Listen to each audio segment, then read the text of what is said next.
ఇగో మొన్నటి దాకా మన దేశంలో ఐపీఎల్ అనే పేరుతోని క్రికెట్ పోటీలు జరిగినాయి అబ్బా.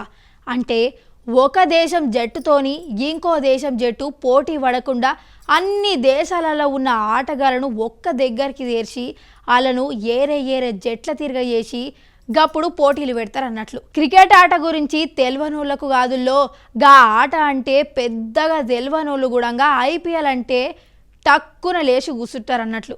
ఇక అసలు ముచ్చట ఏంటంటే మన ఇండియా జట్టు పెబ్బ రోహిత్ శర్మ ఐపీఎల్ బొంబాయి జట్టుకు చాలా ఏండ్ల సంధి పెబ్బ తీరుగా ఉండే. అయితే మొన్న జరిగిన పోటీలల్లా రోహిత్ శర్మ వద్దని హార్దిక్ పాండ్యాను పెబ్బగా పెట్టిర్రులో. ఇక ఈ ముచ్చట తెలుసుకున్న రోహిత్ అభిమానులు అరే గలకేమన్నా బుద్ధుందా, మొత్తం భారత్ జట్టుకే పెబ్బగా ఉన్న మా రోహిత్ను కాదని వేరేటోళ్లను ఎట్లా కెప్టెన్ చేస్తారని సోషల్ మీడియాలల్లో పొల్లు పొల్లు తిట్టుకుర్రుల్లో.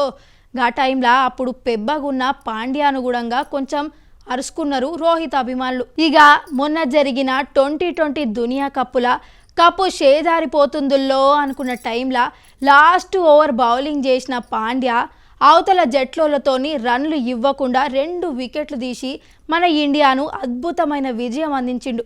ఇగో గిది చూసిన రోహిత్ అభిమానులందరూ అయ్యో గప్పట్ల గా పాండ్యా మీద ఉట్టిగానే నోరు పారేసుకున్నాం కదా అనుకుంటా బాధపడుతురు.